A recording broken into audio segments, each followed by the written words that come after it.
bagaimana ada hambatan soal pasar seperti jumlah pengunjung yang tidak konstan, kemudian juga perilaku masyarakat atau perilaku komunitas yang ternyata masih suka berubah-ubah. Kemudian juga tadi disampaikan juga oleh Mbak Indar bagaimana pelibatan komunitas dalam program CBT-nya BPF.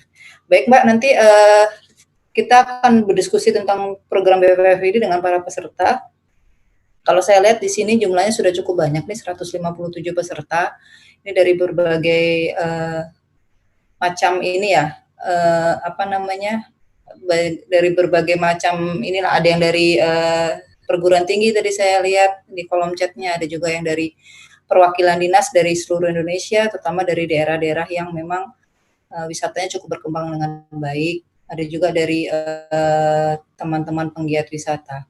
Baik, Bapak Ibu, untuk selanjutnya kami serahkan kepada pemateri berikutnya, yaitu dari Pak Ansar Wati Mena ya Pak ya, tentang pengelolaan wisata bahari negeri Kataloka. Pak Ansar?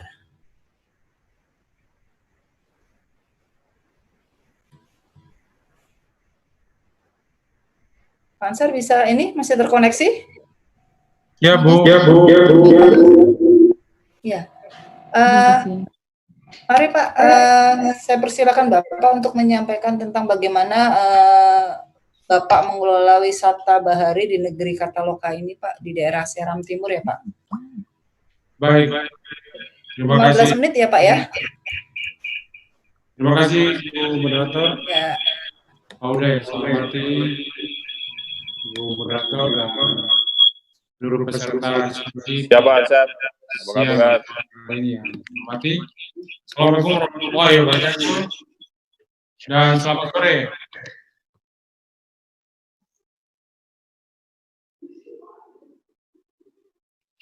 Pada kesempatan ini, saya akan menjelaskan tentang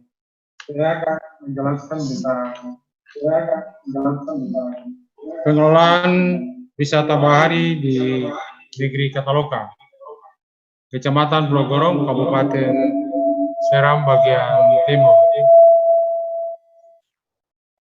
Sebelum saya menjelaskan lebih jauh, saya mau memperkenalkan sedikit tentang kabupaten kita yang juga merupakan salah satu kabupaten yang baru dimekar dengan Undang-Undang 40 tahun 2003 yang ada di wilayah Provinsi Maluku, termasuk dalam 11 kabupaten kota. Kabupaten Seram Timur, di mana Seram bagian timur, di mana luas wilayahnya 20.657 km persegi. Dibagi atas luas wilayah laut 14.877 km persegi dan daratan 5.779 km persegi. Di mana jumlah kecamatan 15 kecamatan dan jumlah desa 198 desa, termasuk di dalamnya desa administratif, dan jumlah penduduk 131.700, di mana perbatasan wilayahnya sebelah utara berbatasan dengan Laut Seram dan sebelah selatan berbatasan dengan Laut Banda, sebelah barat berbatasan dengan Kabupaten Maluku Tengah, dan sebelah timur berbatasan dengan Laut Arafura. Baik, Bapak Ibu yang saya hormati, saya akan menjelaskan tentang negeri Kataloka yang merupakan sebuah negeri yang terletak di Kecamatan Pulau Gorong, Kabupaten Seram bagian timur, yang memiliki karakteristik dibandingkan dengan negeri-negeri ataupun desa-desa lain di kecamatan tersebut. Negeri Kataloka agak lebih sedikit. Kemudian terkait dengan potensi negeri Kataloka, di mana masyarakat adat yang ada di negeri Kataloka, mereka mempunyai mata pencarian terdiri dari kelompok nelayan dan kelompok pertanian. Kelompok nelayan ini, mereka masyarakat adat yang ada di sana selalu masih menggunakan alat-alat tradisional, baik itu jaring penangkap ikan maupun mesin kepiting atau masih dengan manual yang selama ini mereka masih lakukan. Namun dalam beberapa tahun ini ada bantuan-bantuan dari pemerintah pusat, dalam ini ada KKP, dalam rangka untuk pancing tonda untuk masyarakat nelayan sudah dimanfaatkan sebagian. Dan hasil-hasil dari kelompok masyarakat tersebut, baik itu nelayan maupun pertanian yang dikelola oleh masyarakat, kadang dijual langsung kepada para pedagang yang ada di sana, baik misalnya hasil ikan maupun yang lainnya, dan hasil pertanian, jagung dan umbi-umbian dan lainnya itu dijual di pasar dan dalam rangka peningkatan pendapatan masyarakat. Kemudian adat istiadat yang ada di negeri Kataloka selama ini masih berjalan dan masih dipegang teguh oleh masyarakat sampai sekarang ini, di mana masyarakat Kataloka, negeri Kataloka, yang sejak dari dahulu kala mereka sangat menghormati tatanan adat yang berlaku di negeri. Mereka selalu setia dan selalu mendengar perintah dalam rangka melaksanakan berbagai aktivitas di semua aspek.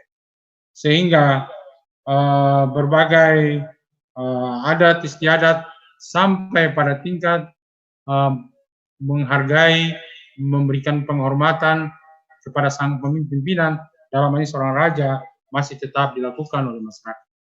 Nah, hal ini terjadi secara terus-menerus yang dilakukan oleh masyarakat yang ada di negeri Kataloka. Kemudian menyangkut dengan persoalan ngam. Ngam ini kalau dalam bahasa daerahnya, bahasa Indonesianya sasi, kita kenal dengan nama sasi. Kalau kita di negeri Kataloka, bahkan Kabupaten Seram Timur seluruhnya, ngam ini sebagai sebuah aturan adat yang melarang tentang semua potensi, misalnya soal penangkapan ikan, pengambilan hasil laut yang illegal fishing, kemudian masalah di darat juga tentang persoalan sasi kelapa, sasi pala, cengkeh, itu selalu dilakukan oleh masyarakat. Ngam ini sejak dahulu pada orang tua kami itu selalu dilakukan di Kecamatan Blogorong, terutama di negeri Kataloka, yaitu salah satu saya berikan contoh di Pulau Kon. Pulau Kon yang menjadi sebuah tempat wisata bahari yang selama ini menjadi sasaran destinasi wisata yang menuju ke sana sebagai tempat melakukan diving, di mana Kon ini satu tempat yang dulu diberikan nama pasar. Pasar itu yang sekarang menjadi zona inti, zona larangan yang ditetapkan oleh pemerintah baik provinsi maupun negeri adat raja, sehingga semua potensi yang ada di dalam, terutama ikan dan terumbu karang, dapat terlindungi, terjaga dengan baik. Dan selama ini masih berjalan secara terus-menerus. Kemudian dalam rangka peningkatan ekonomi masyarakat, ngam ini juga dilakukan, misalnya ditutup selama 1 tahun atau 2 tahun, kemudian dibuka untuk masyarakat diberikan kesempatan untuk mengambil selama 1 sampai 3 bulan. Ini dilakukan dalam rangka untuk hasil yang ada di laut, darat itu masih terjaga dan masih banyak yang dapat dimanfaatkan dalam rangka peningkatan ekonomi masyarakat di negeri Catalonia. Sehingga ngam ini sudah ada sejak dulu kala, dan ketika itu ngam ini setelah terkenal dengan berbagai dikeluarkan regulasi, peraturan daerah tentang ngam ini yang namanya SASI itu sampai sekarang masih berlaku di negeri Catalonia. Dan ngam sebelum masuknya WWF, kami bekerja sama dengan WWF, itu ada beberapa sanksi. Ada 3 sanksi yang dilakukan adalah sanksi adat, kemudian sanksi sanksi gaib, sanksi formal yang dilakukan oleh raja. Gaib itu misalnya melakukan sumpahan adat terhadap pelanggaran yang dilakukan di wilayah-wilayah yang dilakukan ngam. Sementara sanksi adat lain misalnya terjadi sanksi hukum badan atau pengusiran dari negeri. Kemudian sanksi formal adalah sanksi secara nasional yang diambil alih oleh pihak penegak hukum. Ini yang kami selalu melakukan terhadap persoalan potensi yang ada di negeri Catalonia, tepatnya di Pulau Kon. Kemudian perlu kami sampaikan bahwa negeri Catalonia telah dibentuk oleh pemerintah daerah Kabupaten Serang bagian timur dengan dikeluarkan peraturan Bupati nomor 16 tahun 2018 tentang masyarakat hukum adat dengan dasar hukum Permendagri nomor 52 tahun 2014 tentang pengakuan perlindungan terhadap adat budaya yang ada di sana. Sehingga dalam hal kerjasama dengan KKP yang mengkoordinir bersama kami dari pihak negeri dan lembaga adat, saya sendiri selaku ketua lembaga adat yang namanya Lewana bersama WWF dan Dinas Perikanan, kemudian Bapeda Kabupaten Serang bagian timur dalam mengupayakan sehingga pemerintah daerah menetapkan peraturan bupati terkait dengan masyarakat hukum adat.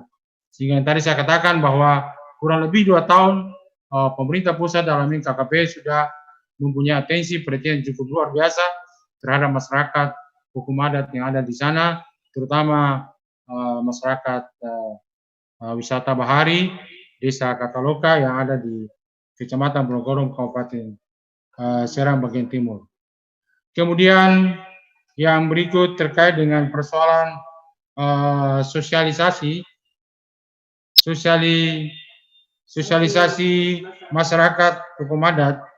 Kami di negeri Catalonia selalu melakukan sosialisasi dengan event-event, melakukan festival budaya di mana sudah diakui oleh pemerintah provinsi, ditetapkan pada tanggal 24 November sebagai Festival Negeri Catalonia yang setiap tahun dilakukan oleh pemerintah negeri, dalam hal ini negeri adat Catalonia. Namun di tahun ini kami belum dapat melaksanakan karena dengan kondisi COVID-19 yang sekarang ini, sehingga kami masih fokus pada penanganan terhadap persoalan COVID ini. Kemudian sosialisasi yang dilakukan secara kontinu yang dilakukan oleh lembaga adat, dalam hal ini Lewana, yang selalu dilakukan kepada masyarakat dalam rangka untuk mempertahankan dan untuk mengembangkan adat istiadat budaya yang ada di sana. Dan kami mau jelaskan bahwa di negeri Kataloga potensi wisata bahari juga ada potensi budaya, seni, tari, dan lain sebagainya yang banyak terdapat di negeri Kataloga. Kemudian kami mau jelaskan sedikit bahwa kami dalam bekerja sama dengan WWF Indonesia terkait dengan potensi wisata bahari yang ada di Pulau Kon sekarang ini sudah dikembangkan. Kami dari Lembaga Adat bersama WWF ada beberapa spot-spot yang kami sudah membuka lagi, itu di Tanjung Keter dan banyak lagi yang ada di dekat Pulau Nukus, kemudian di Nomaland dan lain sebagainya, tentang potensi-potensi terutama untuk turis yang dalam bidang diving yang akan melakukan kunjungannya ke sana. Dan ini sebuah pengembangan yang luar biasa, sehingga kami dari Lembaga Adat dalam pengelolaan wisata bahari yang ada di negeri Kataloga ini, dengan masuknya lifeboat, sehingga kami diberikan dana PES dalam rangka untuk menjaga patroli tentang pengawasan tentang lingkungan yang ada di sana, kemudian membersihkan lingkungan yang ada di tempat-tempat wisata dan lain sebagainya, dan masyarakat sosial dan bantuan-bantuan sosial walaupun dalam keterbatasan, tetapi itu dilakukan dalam rangka untuk menjaga potensi-potensi yang ada sehingga dapat dimanfaatkan oleh semua orang. Kemudian barangkali yang menurut kami yang tidak perlu saya bicara lebih panjang lebar terkait dengan pengelolaan wisata bahari, di mana kami Lembaga Adat sudah bekerja sama dengan WWF dalam rangka untuk untuk pengembangan potensi-potensi yang ada di sana, misalnya masalah kuliner, masalah homestay, kemudian dan lain-lain, itu sudah WWF bekerjasama dengan kami dalam melakukan pelatihan maupun pembinaan, dan selama ini berjalan secara terus-menerus yang dilakukan oleh masyarakat hukum adat lewat Lembaga Adat Walu Ataloa. Kemudian kebutuhan yang perlu kami sampaikan terutama kepada Pak Huda dan pejabat-pejabat tinggi lainnya, bahwa kebutuhan yaitu peningkatan pembangunan sarana dan prasarana dan peningkatan sumber daya manusia, kalau bisa dilakukan sebuah pembukaan sekolah pariwisata menengah dalam rangka untuk membina generasi-generasi untuk dapat membantu menjaga mengembangkan potensi sumber daya wisata bahari yang ada di negeri Kataloga. Dan tentunya Pak Ansar, mohon maaf, 2 menit lagi bisa, Pak? Iya.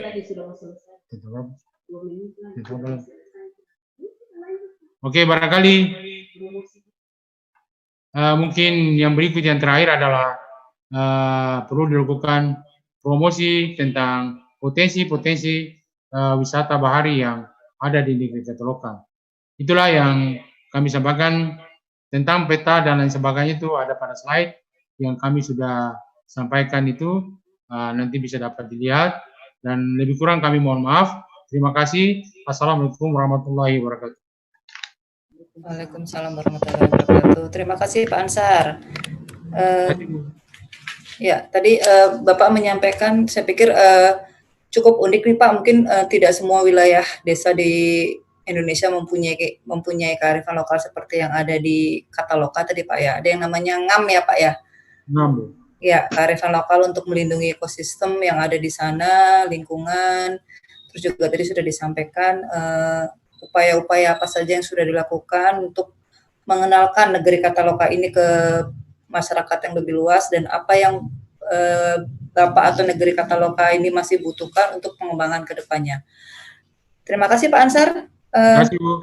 Ya, baik Bapak Ibu, untuk dua pemateri terakhir ini sama seperti Pak Ansar tadi akan menyampaikan tentang bagaimana pengelolaan wisata di desanya masing-masing. Ada dari siapa nih, pengelolaan wisata di Sendang Biru ya. Kemudian ada juga nanti pengelolaan yang di Bangsring. Mungkin langsung saja kita ke Sendang Biru dulu. Silakan siapa Mas Arief tadi ya? Atau kebalik saya? Pak Sabtoyo. Pak Sabtoyo, kebalik saya. Oke, silakan Pak Sabtoyo.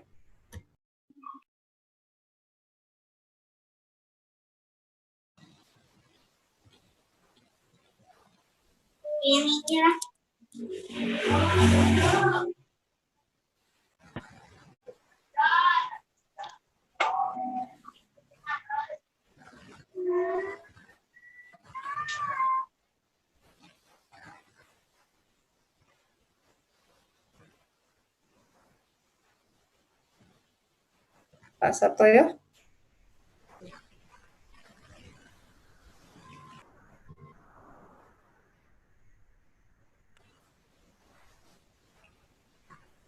Pak Sabtoyo, apakah ada kesulitan koneksi?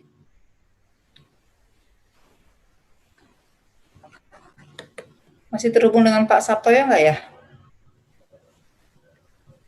Masih, Bu. Masih, Bu, itu terhubung, Bu. Kok Masih, Bu. Oke. Pak Sabtoyo? lagi mungkin ini ada gangguan itu, Bu, kayaknya karena aktif semua, Bu. Oke. Koneksinya mungkin, Mbak, atau mungkin kita bergeser dulu ke Bangsring ya? Ya, bisa, Mbak. Ya, boleh, ya. Boleh silakan Mas Arief ya? Bangsring.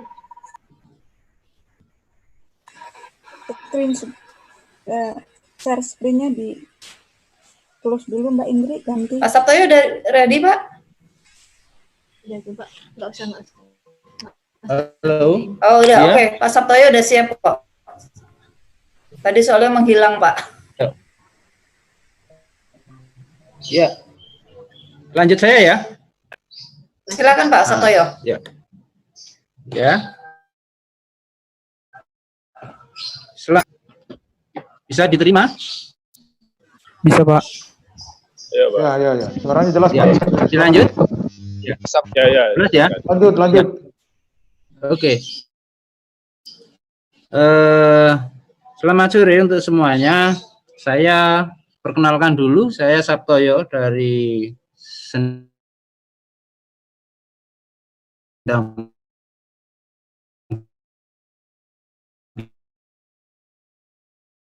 Biru,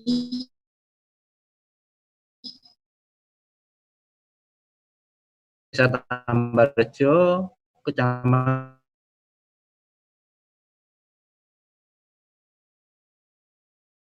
luas lebih kurang 117 hektar dengan perincian 74 hektar, 59 kami menerima warisan bekas hutan mangrove. Kemudian 33 hektar itu bekas hutan lindung. Sementara ada 10 hektar bekas terumbu karang. Jadi saya melihat paparan di depan, betapa bahagianya saudara-saudara yang masih memiliki sumber daya alam yang masih bisa diandalkan keindahan dan kebaikannya. Kami sudah tidak memiliki itu semuanya ketika kami memulai aktivitas ini. Semuanya sudah rusak, sehingga kami selama ini menjual kerusakan pariwisata kami. Jadi kami tidak menjual keindahan dan kebaikan yang ada, tapi kami menjual kerusakan. Bagaimana tamu-tamu kami bisa terlibat dalam perbaikan ekosistem yang sudah rusak. Ya. Rasa itu, sehingga ketika kita berbicara tentang kerusakan, yang ada, kami mencoba mencari permasalahan dan kami ingin memahami tentang potensi yang berbanding lurus juga dengan kerentanan dan ancaman ketika itu tidak diperbaiki. Maka mohon maaf kalau saya lebih memilih istilah ekowisata bahari di tempat kami. Kenapa kami memilih ekowisata bahari? Karena pemahaman ekowisata itu sendiri adalah ekologis tourism, atau di mana kalau kita bicara ekologis tourism, pemaknaannya bukan sekedar wisata alam, tetapi wisata ekologis atau wisata yang bersifat ekologi. Sedangkan pemaknaan ekologi itu sendiri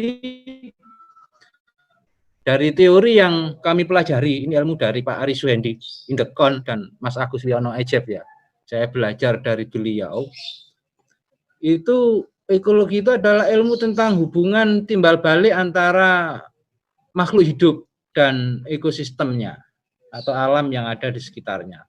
Nah, dari situlah kami merasa yakin bahwa selama ini yang secara tradisional itu kami pahami, itu masih relevan dengan kondisi yang modern. Karena kami sebelum mengenal teori ini, kami melakukan kegiatan itu atas dasar pemahaman tradisional warisan leluhur kami. Melalui budaya Nusantara, itu yang sebenarnya sangat menghargai harmonisasi alam. Tadi ada ngam yang kita kenal di negeri Kataloka, kemudian ada sasti, dan ada yang lain-lain di daerah. Kemudian kalau saya di Jawa, ada satu ajaran kami itu tentang memayu hayuning bawono. Ini adalah satu pemahaman spiritual Jawa yang harus tetap diperjuangkan dengan tetap menjaga harmonisasi jagat alit dan jagat gede. Harus tetap menjaga keseimbangan antara jagat kecil, mikrokosmos, dan jagat besar, makrokosmos alam semesta.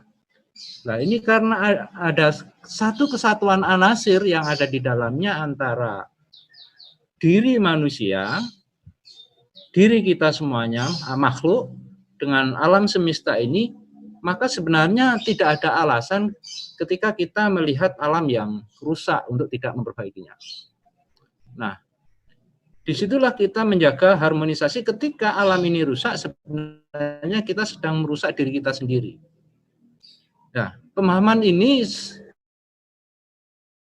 awalnya saya jalani dengan malu.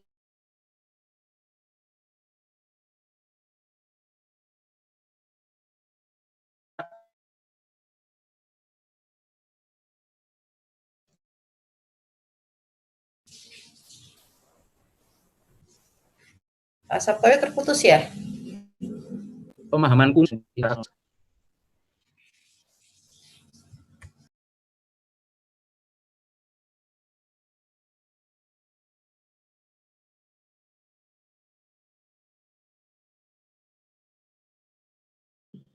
ya, mohon maaf, sinyalnya agak kembang kempis ya.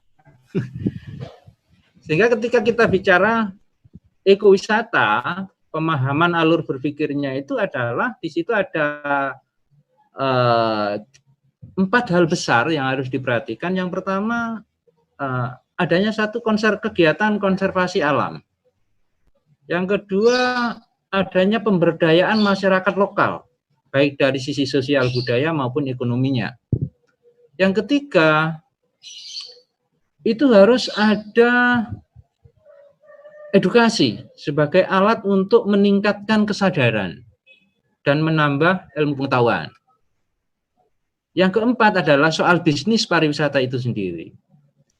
Nah, sehingga ketika ketiga-tiganya itu bisa dijalankan dengan baik, maka disitulah sebenarnya keberlanjutan dari keberadaan ekosistem yang ada di pesisir.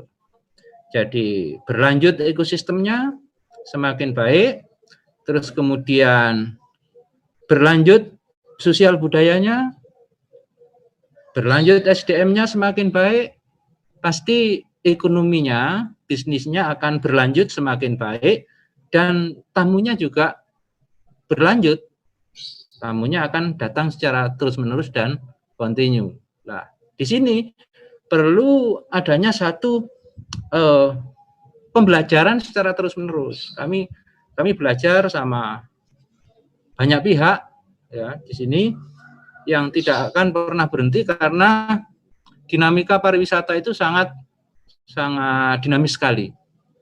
Ya, dari situ indikasi keberhasilan kegiatan ekowisata itu yang pertama bisa ditengarai dengan mengurangi dampak negatif daripada kegiatan pariwisata itu. Yang kedua bisa membangun kepedulian terhadap lingkungan dan budaya lokal.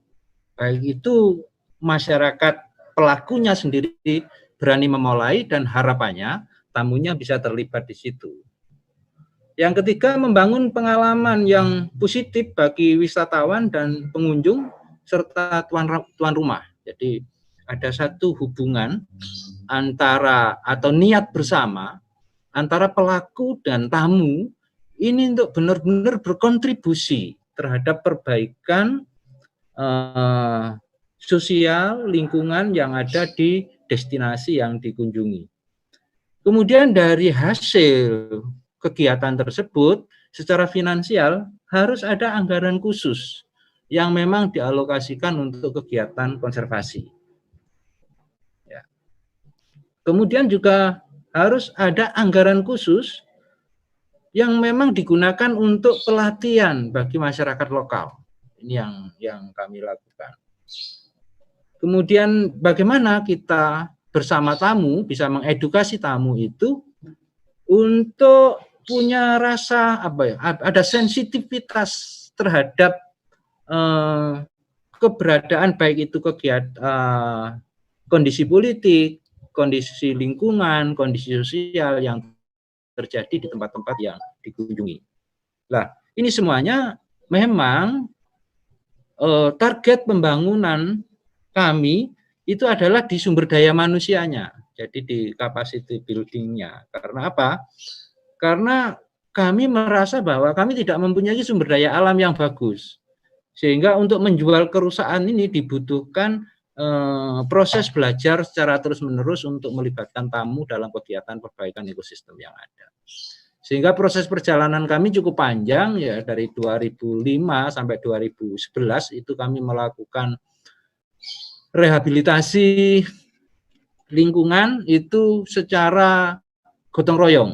Jadi membangun semangat bersama di masyarakat untuk melakukan, walaupun itu sifatnya simpatisan, kami tanpa kelompok, tanpa program, tanpa apapun, kami berusaha melakukan rehabilitasi apa yang rusak dari sisa kerusakan 1998. Kemudian tahun 2012 kami mulai berkelompok, yaitu di Pokmaswas, kelompok masyarakat pengawas, yang tentunya ini adalah bagian dari kelompok masyarakat pesisir yang diampu oleh Dinas Kelautan Perikanan Kabupaten, kemudian secara kependudukan, secara teritori diampu oleh mendirikan satu yayasan karena peristiwa 2015. Kami pernah mengalami satu peristiwa terburuk di 2015, mungkin nanti bisa kali di lain kesempatan, itu yang memaksa harus ada yayasan. Ya, yayasan ini bukan yayasan yang didirikan oleh perorangan, tapi yayasan ini didirikan oleh kelompok Pokmaswas yang saat itu memang belum mampu menghadapi dinamika sosial yang ada. Sehingga memaksa untuk membuat yayasan yang bernama Yayasan Bakti Alam itu untuk menjawab tantangan saat itu agar tetap bisa survive. Demikian kami juga saat 2012 kami sudah menetapkan tujuan utama kami aja. Jadi spirit perjuangan kami. Spirit perjuangan kami yang pertama adalah membangun kualitas alam atau kualitas ekologi, karena alam kami memang saat itu benar-benar rusak. Kemudian rusaknya alam ini juga karena keterbatasan SDM tentunya, maka itu juga harus kami tingkatkan. Nah, harapan kami ketika alamnya bagus, SDM-nya semakin kreatif, semakin bagus gitu ya. Maka sosialnya bagus gitu ya. Maka harapannya kami akan membangun kesejahteraan bersama, yaitu dari sisi ekonomi. Nah, dari situ untuk mewujudkan mimpi besar kami di 3 sektor itu, maka harus kita perkecil lagi di tingkat masyarakat dengan visi misi. Ini kan ruang besar kalau kita bicara spirit perjuangan itu. Sehingga kita masyarakat punya visi misi di mana visi kami adalah hidup sejahtera di alam yang lestari. Jadi kemudian terbagi dalam 2 misi. Misi yang pertama membangun masyarakat cinta lingkungan dengan mengajak berpartisipasi aktif untuk melakukan rehabilitasi kawasan pesisir yang rusak karena kami menerima warisan perusahaan itu. Yang 2, membangun kelembagaan berbasis masyarakat yang kuat untuk mengelola sumber daya alam secara bertanggung jawab melalui sektor pariwisata, kehutanan, kelautan, dan perikanan secara berkelanjutan. Nah, untuk mencapai pada visi misi itu, maka kami tidak bisa sendiri. Jadi dalam hal pariwisata, kodrat sosial kita nggak ada yang namanya superman, superior yang bisa sendiri. Maka kami juga harus memposisikan tentang bagaimana pembagian peran antar stakeholder. Di situ ada masyarakat, ada pemerintah, ada akademisi, lembaga pendidikan, ada swasta, di mana di situ ada komunitas, ada lembaga swadaya masyarakat, ada perusahaan. Nah, ini harus semuanya berperan. Nah, perannya bagaimana? Maka untuk memulai, untuk membuat satu inisiasi, ide itu bisa berasal dari masyarakat, bisa berasal dari luar masyarakat, yaitu bisa pemerintah, akademisi, swasta, komunitas, lembaga swadaya masyarakat, perusahaan, bisa mereka punya ide. Tapi kembali ide ini adalah dibawa ke masyarakat dan pada akhirnya masyarakat diposisikan sebagai pelaku utama, artinya pemegang keputusan. Sehingga masyarakat mampu menjadi dirigen dari kegiatan tersebut. Menjadi dirigen. Mas Sabtoyo, mohon maaf Pak, bisa 2 menit lagi Pak? Ya.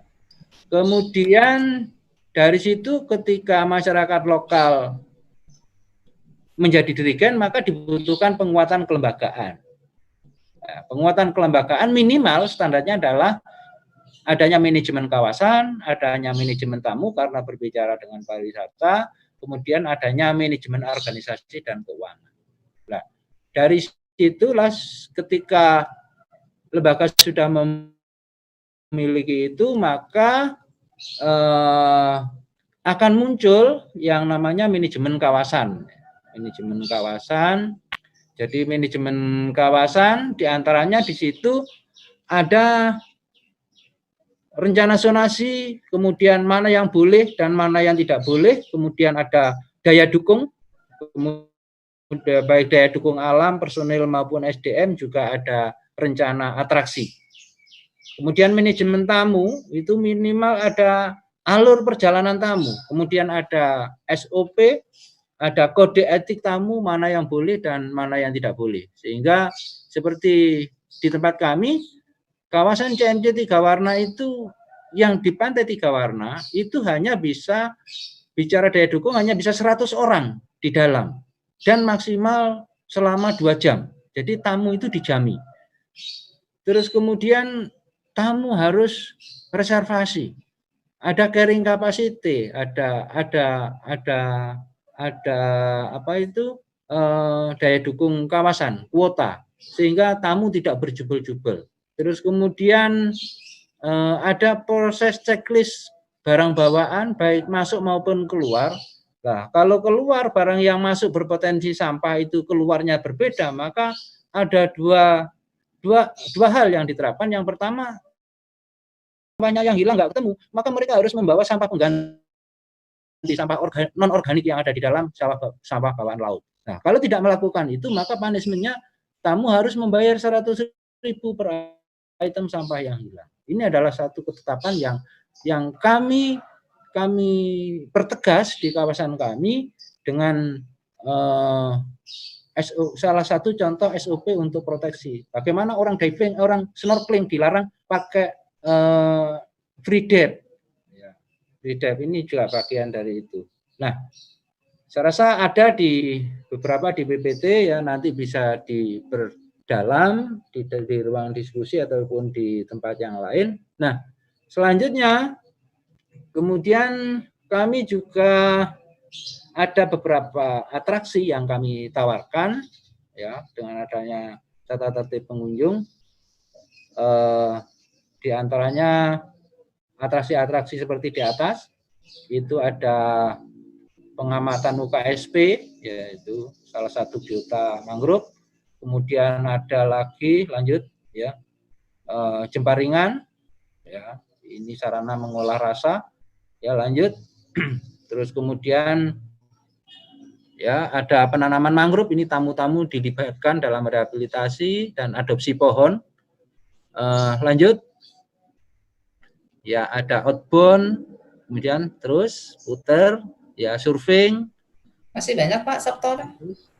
Kano sedikit ya, lanjut ini student camp ya, ada banana boat ya, lanjut ya surfing. Ini beberapa yang kami tawarkan di tempat kami. Ini rumah apung, ada mancing, ada paket kriwet, ini adalah jalur trekking kami, ini contoh produk ya. Kemudian capaian kami ini 6 titik tambak ya terbebaskan dan lain sebagainya. Di situ kami ini bermula dari support yang pertama kami adalah desa penerima PDPT. Jadi program pengembangan desa pesisir tangguh tahun 2013 sampai 2015, 3 tahun berturut-turut, itu program Kementerian Kelautan Perikanan ya pada waktu itu.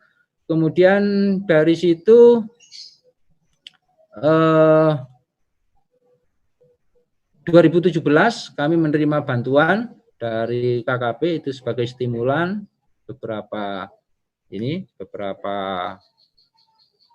alat ya, mesin dan lain sebagainya. Ya. Ini adalah capaian lah. Ini beberapa stimulan yang kami terima dari KKP. Jadi 1 unit rumah apung, ada peralatan diving ya, seperti yang tercatat di atas. Ini adalah bantuan-bantuan yang kami terima sebagai stimulan, di samping bantuan-bantuan yang lainnya yang juga selama ini kami dilahirkan oleh Dinas Kelautan Perikanan Malang yang selalu menimang dan mengasuh kami dengan telaten. Rasa itu kami pun juga bagian dari hasil kinerja bersama dari stakeholder kelautan perikanan Indonesia, baik perikanan kabupaten, provinsi maupun Jawa Timur. Ya, maka pada akhirnya kami tutup sharing kita hari ini. Salam konservasi, ya, jaga alammu sama dengan kamu menjaga kehidupanmu dan kamu menjaga kesejahteraan dari generasimu. Terima kasih. Terima kasih Pak Sabtoyo. Yang disampaikan menurut saya sesuatu yang out of the box Pak ya. Kalau lokasi lain itu biasanya menjual sesuatu yang indah, ekosistem indah, tapi justru Pak Sabtoyo ini menjual sesuatu yang rusak dan bisa membuat justru apa ya, pengunjung untuk bersama-sama memperbaiki ekosistem yang ada di situ. Jadi ini saya pikir pembelajaran yang menarik juga untuk lokasi-lokasi lain. Jadi jangan putus asa Pak ya, kalau misalnya kondisi lingkungan di tempat tidak bagus, tapi justru bagaimana membuat itu menjadi sesuatu yang menarik sehingga menjadi bagus kembali. Terima kasih Pak Sabtoyo. Berikutnya kita ke yang terakhir ini dari Bang Sring, Mas Arief.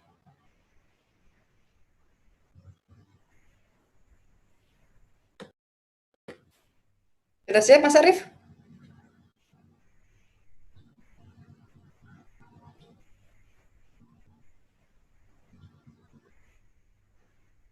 Mas Arief.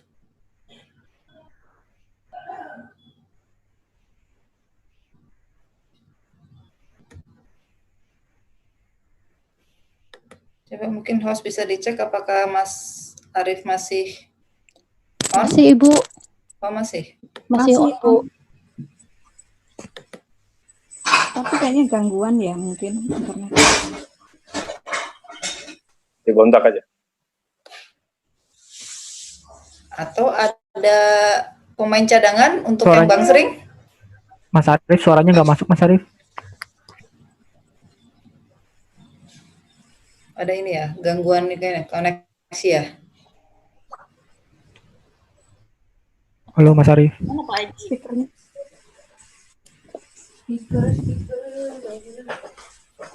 Halo, Mas Arif. Suaranya nggak masuk. Ah, Atau audionya belum dihidupkan?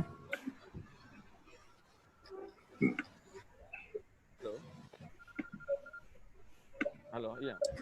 Mas Santi mungkin bisa dibantu kontak Mas Arifnya? Halo Mas Arif. Tolong Mas Arif, itu kok speakernya mungkin ya? Udah, speakernya Mas sendiri.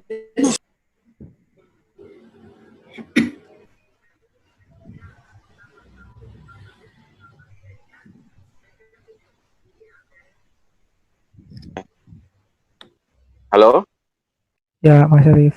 sudah masuk belum? Sudah Mas. Sudah. Ya. Iya, baik. Halo, Mulai Pak sudah Haji. bisa dimulai? Sudah, silakan Mas Arif. Sudah bisa dimulai ya?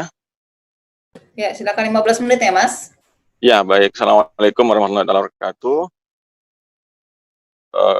Saya dari Bang Sring Underwater. Kebetulan ini wisata Bang Sring Underwater ini adalah pengembangan dari pengelolaan kawasan yang dilakukan oleh kelompok nelayan Samudra Bakti atau kelompok Pokmaswas Samudra Bakti. Sebelum saya melanjutkan, mungkin saya sapa beberapa teman yang hadir di pertemuan ini. Ada Bang Niki ya dari Bali, ahli diving, ada Mas Arya dari Pusi, dan teman-teman back NU. Jadi di Jawa Timur itu ada Badan Kemaritiman Nahdlatul Ulama yang baru didirikan, yang juga berperan membantu mensosialisasikan aktivitas konservasi di seluruh kawasan Jawa Timur. Saya lanjutkan ke materi, yaitu di mana di sini kita, anggota kelompok kita itu ada 209 kelompok yang masih aktif, dan kita ada 26 sebaran wilayah binaan. Jadi kita memiliki 26 binaan di seluruh Indonesia, dan itu ada di beberapa daerah. Mungkin di Wakatobi kita pernah bertemu dengan WWF, terus di beberapa titik baik di Bunaken, di Hukurila, di Ambon, di Manokwari, di Pasir Putihnya, terus ada di Raja Ampat, di salah satu pulau di Raja Ampat, terus ada di Paniis juga di ujung kulon, terus di pesisir selatan di Aceh, di Sabang, terus di mana? Di Sumatera ada di Mande, di Padang di air manisnya, di wisata apa? Maling Kundangnya. Kemudian di Kabupaten Agam juga kita melakukan beberapa aktivitas binaan di sana. Terus mangrove di Bangka Belitung, terus ada batu hangus di Ternate, terus kita mendirikan itu di Gililaba, di Sampang, di Bawean, di Situbondo, itu di wisata Grand Patak. Jadi itu 26 kelompok binaan kami yang sudah kita bina sampai sekarang, itu ada di 15 kabupaten di seluruh Indonesia. Dan kurang lebih data yang sudah kita dapat ada 1.300 nelayan yang sudah kita bina, dan kita bersyukur 66% mereka sudah bisa melaksanakan aktivitas diversifikasi usaha yang berupa pariwisata. Mungkin bisa dilanjut. Nah, ini gambaran awal di tempat kami. Mungkin ini hampir sama dengan tipologi masyarakat pesisir yang ada di seluruh Indonesia.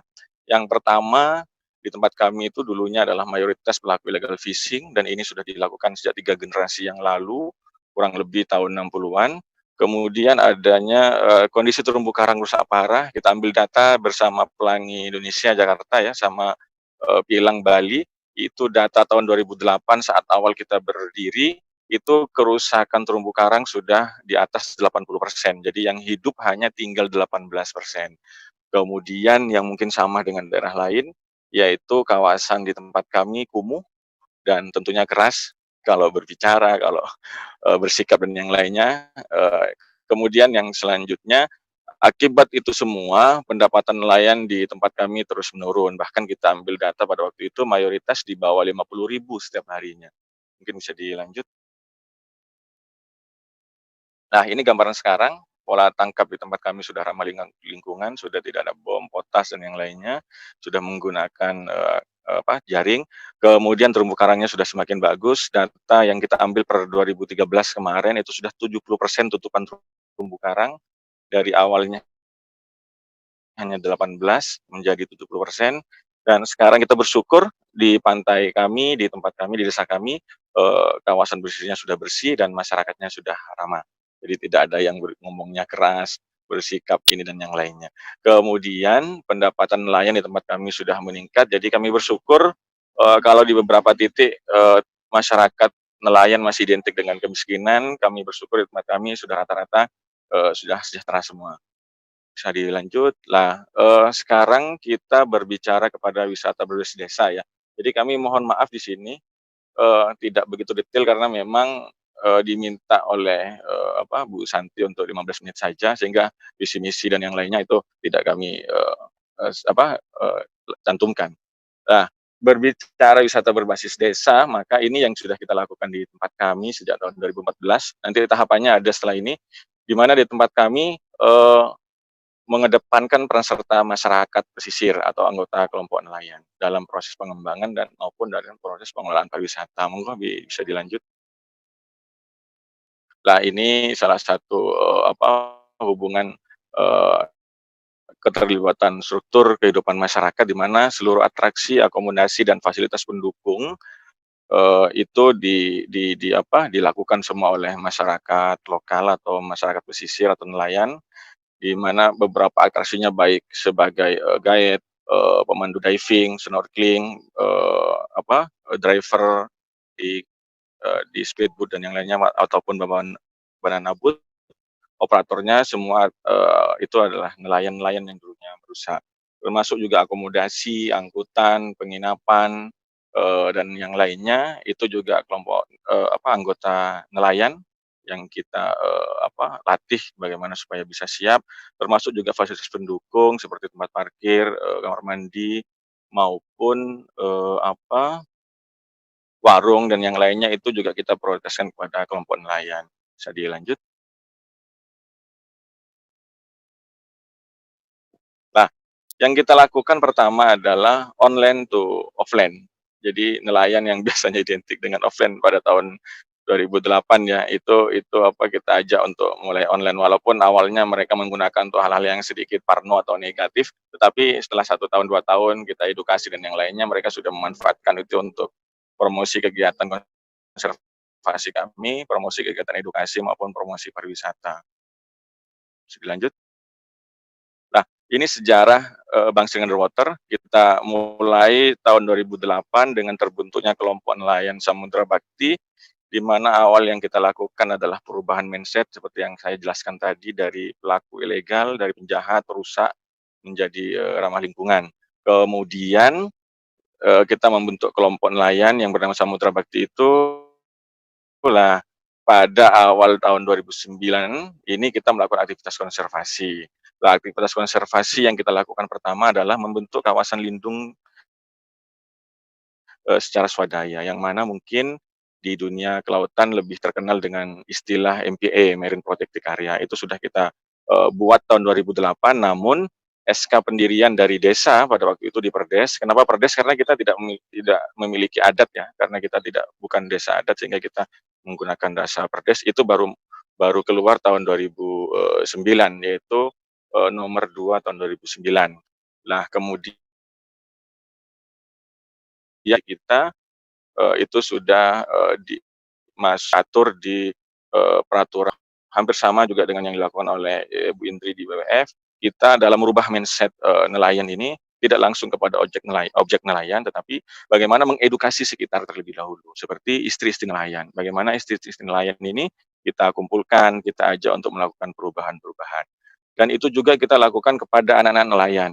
Kita mempunyai program Marine Education, jadi edukasi bahari yang ini masuk ke sekolah-sekolah pesisir, di mana di sana kita juga memberitahukan bahwa pentingnya untuk menjaga konservasi dan lingkungan laut, di mana harapan kami tidak hanya ibu, tidak hanya istri nelayan, tetapi anak nelayan juga bisa merubah pola tangkap atau sikap yang dilakukan oleh si ayahnya, si nelayan. Dan ada juga aktivitas yang kita lakukan dengan tokoh agama. Bahkan beberapa kali kita menyiapkan khotbah Jumat. Jadi khotbah Jumat itu materinya kita buatkan bagaimana khotbah-khotbah Jumat di tempat kami pada tahun 2008 dan tahun 2009 ini menyampaikan tentang semangat-semangat keagamaan, tentang ayat-ayat Al-Quran, tentang hadis-hadis yang ada, tentang larangan merusak lingkungan, tentang harusnya kita menjaga lingkungan. Itu yang kita lakukan. Kemudian setelah itu baru objeknya, pelakunya, nelayannya yang merusak itu baru kita lakukan ajak untuk berubah. Nah, tahun 2019 tahun 2009 kegiatan-kegiatan yang sudah ada itu terus kita lakukan secara konsisten, dan 2013 seperti yang tadi saya sebutkan, itu tutupan terumbu karang sudah menjadi 70%, sehingga banyak peneliti yang datang ke tempat kami, beberapa akademisi juga, beberapa profesor, sehingga memaksa kami untuk mendirikan wisata bahari yang dikenal dengan Bangsa Underwater sekarang ini tahun 2014. Awalnya kita menolak ya, karena kita lebih fokus kepada aktivitas konservasi dan edukasi. Tetapi banyak logika yang mereka sampaikan, banyak alasan kuat yang mereka sampaikan, akhirnya saya menerima itu untuk mengembangkan tempat kami menjadi wisata bahari, tetapi dengan syarat wisata bukan wisata murni, tetapi adalah wisata edukasi konservasi, di mana konsep wisata kami adalah untuk mempromokan aktivitas edukasi dan aktivitas konservasi yang kami lakukan, baik aktivitas marine education, aktivitas bagaimana mencangkok cemara, menanam cemara, fungsi cemara laut, terus bagaimana transplantasi terumbu karang, bagaimana fungsi terumbu karang buatan, termasuk juga hasil-hasilnya, dari hasil transplantasi seperti apa, dari hasil terumbu karang buatan seperti apa, bahkan dari hasil fish apartemen atau apartemen ikan itu seperti apa, itu kita jadikan produk-produk pariwisata atau wisata bahari tempat kami.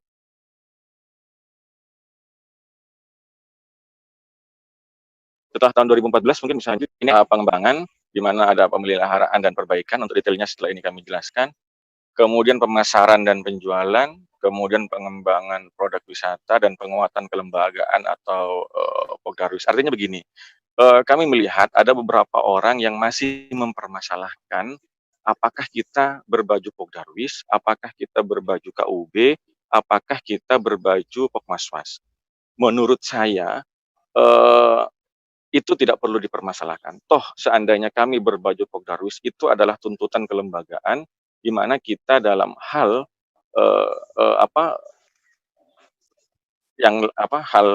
perlombaan atau yang lainnya memang harus melalui tahapan itu. Terus tetapi percayalah bahwa dimanapun kami berada, kami selalu mengatakan saya nelayan. Sebagaimana video yang dibuat oleh Bu Susi yang disebarkan ke beberapa daerah tentang kelompok kami yang berjudul Saya Nelayan. Jadi harusnya menjadi suatu kebanggaan bahwa nelayan Indonesia ini sekarang tidak hanya mengandalkan proses penangkapan, tidak hanya bergantung kepada ikan untuk ditangkap, tetapi sudah bisa mengembangkan menjadi aktivitas pariwisata yang menarik. Dan kita bersyukur ini selalu masuk peringkat 5 besar kunjungan terbanyak untuk di Banyuwangi. Mungkin bisa dilanjut. Nah, ini penguatan kelembagaan seperti pengetahuan, keterampilan, dan sikap pengurus, terus susunan kelembagaan, perencanaan dan pelaksanaan kegiatan, pengelolaan keuangan, terus bahasa Inggris, karena kami sudah mulai kualitas di internasional ya. Slot wifi, ada 3 slot wifi, ini terkait dalam proses program, mendukung program offline to online. Di mana dalam penguatan kelembagaan ini, saya ingin menjelaskan terlebih dahulu kenapa banyak beberapa aktivitas pariwisata itu gagal di beberapa tempat lain. Kenapa konflik? Setelah kami turun cek beberapa lokasi, tahapan-tahapan yang perlu dilakukan itu sepertinya agak kebalik. Nah, kalau kita melihat dan menyimpulkan ya, tahapan-tahapan yang pertama adalah separuh yang harus kita perjuangkan pertama itu adalah lahan. Mungkin tidak ada di materi di sini. Yang kedua adalah kelompok pengelola. Tadi disinggung juga oleh Pak Uda dari KKP. Kemudian baru bagi hasil. Nah, kalau di tempat lain saya melihat ini langsung ujuk-ujuk mendirikan pariwisata bagi hasil sehingga kelompoknya juga tidak siap, dasar pengelolaannya juga tidak siap, bahkan dalam hal lahan juga tidak siap. Kadang lahan lindung digunakan, kadang lahan milik orang lain yang tidak tergarap itu digunakan sehingga ketika berkembang itu akan menjadi jadi konflik sehingga kita menyimpulkan yang harus diselesaikan dulu dalam hal pengembangan pariwisata terutama di desa.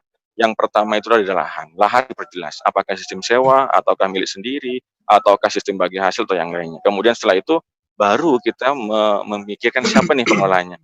Apakah KUP, apakah Pokmaswas, apakah Pokdarwis, ataukah BUMDes ataukah yang lainnya. Setelah selesai baru harus ada bagi hasil yang jelas. Berapa sih bagian ketua, berapa yang harus masuk kelompok, berapa bagian sekretaris, berapa untuk pos sosial dan yang lainnya. Mungkin materi bisa dilanjut slide. Saya agak percepat saja.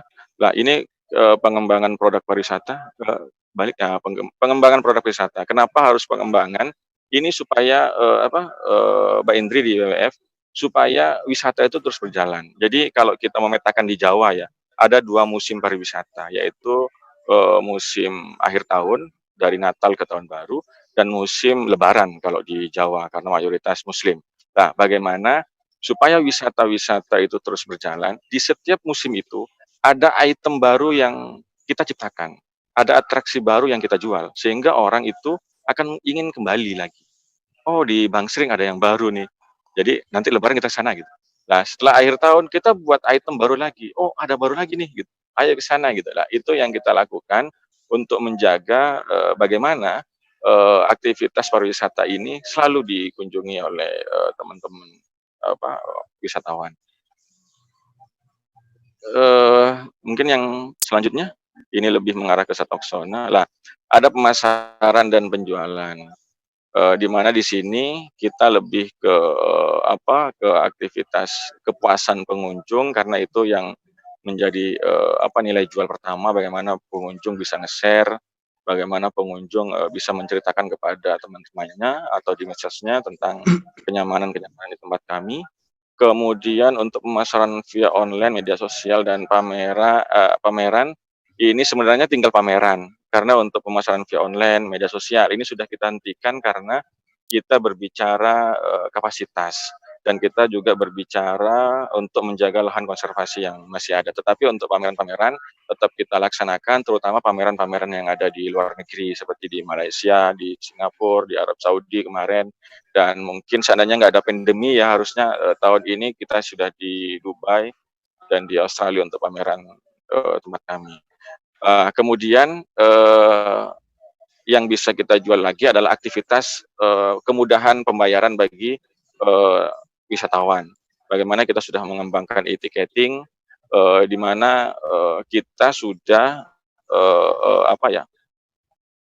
masyarakat wisatawan itu tidak harus membayar cash, tetapi sudah bisa membayar dengan uang virtual lah, baik menggunakan GoPay dan yang lainnya. Mungkin bisa dilanjut.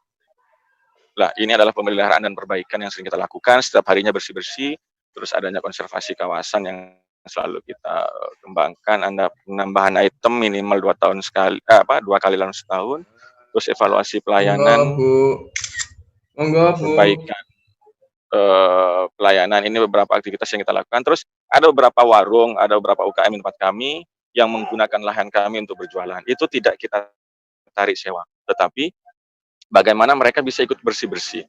Jadi pagi mereka harus bersih-bersih, siang harus bersih-bersih, sore harus bersih-bersih, sehingga kita gratiskan tempat untuk berjualan mereka di tempat kami. Bisa digeser, dilanjutkan. Nah, ini beberapa target. Target itu penting ya, terutama ketika sekarang kita menghadapi pandemi.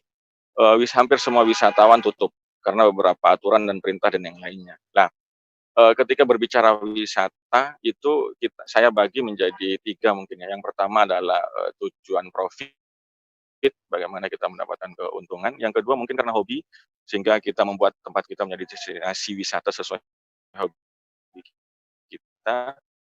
Dan yang ketiga adalah target atau makna. Kenapa kita mendirikan tempat pariwisata itu? Lah, ketika berbicara Bangsering Underwater, maka tujuan yang pertama profit itu tidak ada.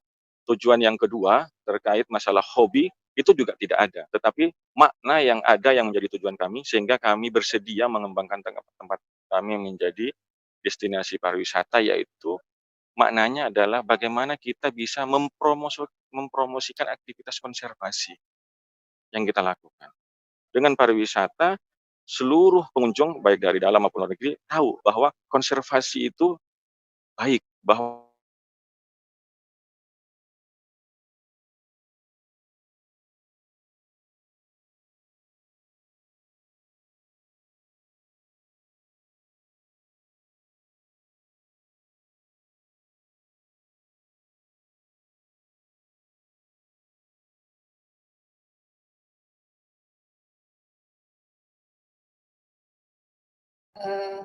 Mas Arief terputus lagi ya? Mas Arief?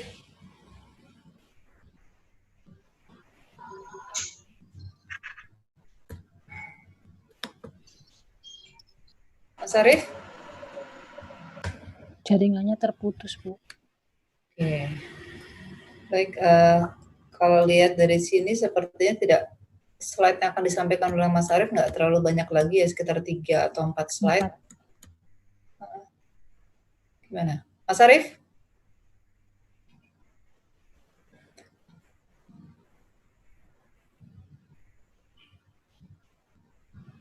Oke. Baik, Bapak Ibu, karena ini Mas Arief sepertinya masih ada gangguan sinyal, bagaimana kalau kita mulai saja diskusinya ya Bapak Ibu ya. Tadi sudah ada 5 pemateri yang menyampaikan, mulai dari Pak Direktur tadi, Pak Huda, kemudian ada Mbak Inder dari WWF, terus ada 3 pemapar terkait apa ya, lesson learn atau hal-hal yang sudah dilakukan di lokasi masing-masing. Dan mungkin kalau saya tarik benang merah di 3 lokasi ini, baik tadi di negeri Kota Loka maupun di Bangsering ataupun di satu lagi tadi di saya lupa, di Sendang Biru. 3-tiganya ini sepertinya tidak lepas dari intervensi yang telah dilakukan oleh KKP sejak mungkin tahun awal-awal 2000-an dulu. KKP ini sudah masuk di 3 lokasi ini dan sudah memberikan cukup banyak bantuan. Dan alhamdulillah sekarang 3 lokasi ini berkembang cukup baik seperti yang sudah dipaparkan oleh masing-masing tadi. Jadi Pak Huda, mungkin catatan buat kita juga nih, kedepannya juga kita harus terus membina kemitraan ya Pak Huda ya, dengan lokasi-lokasi yang sudah kita lakukan bantuan atau kita bina sejak dulu. Baik Bapak Ibu, mengingat waktu ini, sementara ini saya hanya akan membacakan pertanyaan yang ada di web chat. Nanti kita lihat waktunya, kalau memungkinkan akan kita lakukan diskusi secara langsung, tapi kalau tidak memungkinkan kita akan diskusi berdasarkan pertanyaan yang masuk di website saja, karena saya lihat dari peserta ini kan ada beberapa yang berasal dari Indonesia bagian tengah ataupun timur yang mungkin sebentar lagi akan memasuki waktu berbuka. Jadi harapan kami sih jam berapa nih Mbak Santi kita akan selesaikan, Pak Uda? Jam 5 kurang? Oke, baik, yang pertama untuk Pak Huda. Pak Huda, ada pertanyaan ini dari Pak Arya ya, dari Perkumpulan Dev Center. Bagaimana bila swasta ingin terlibat dalam program Dewi Bahari ini?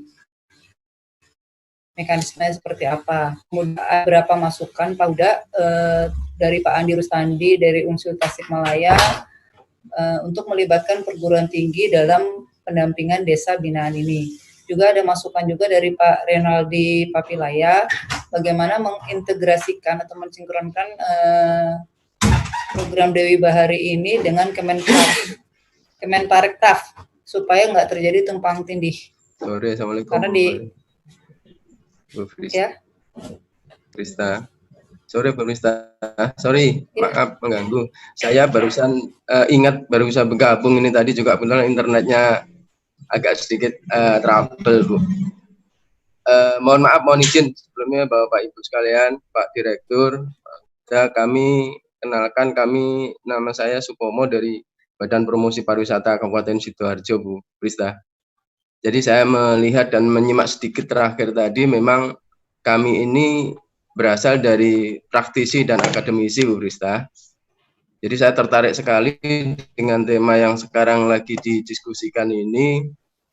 Cuma kami terlambat untuk mengikuti ini. Cuma kami mempunyai beberapa masukan dan beberapa pertanyaan buat Pak Direktur. Yang pertama, kami sekarang lagi memberdayakan masyarakat di sekitar Pulau Lusi, Pulau Lumpur Sidoarjo, yang mana Bu Prista tahu bahwa itu sudah diresmikan oleh beliau Bu Susi 2017 yang dinamakan dengan Pulau Buatan, yaitu Pulau Lumpur Sidoarjo.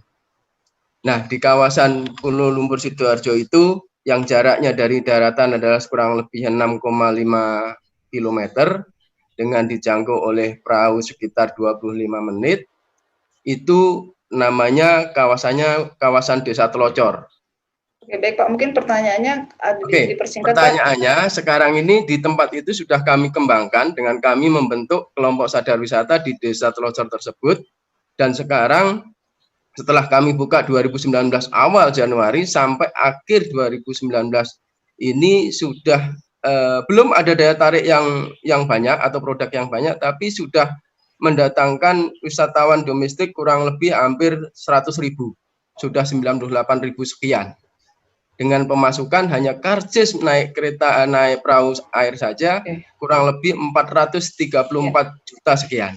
Nah, pertanyaannya, kami sekarang ini belum mendapatkan dukungan baik dari pemerintah maupun pihak swasta.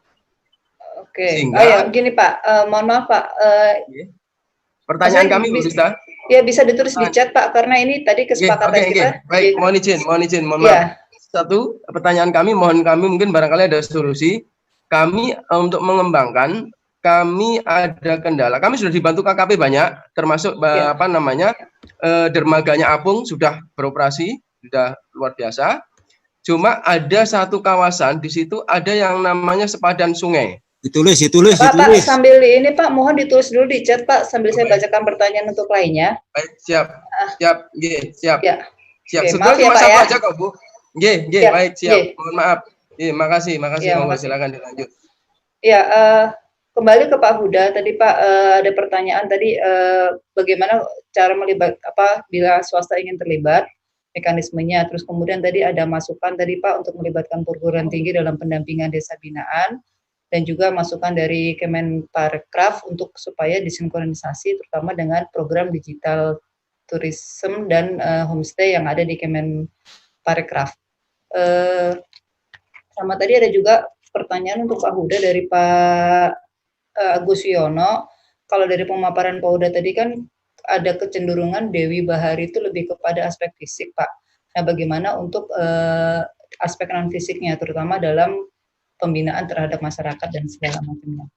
Kemudian untuk yang ini saya satukan saja ya pertanyaannya ya, daripada nanti kalau ditanggapi satu-satu takut terlalu lama waktunya. Untuk Mbak Indar,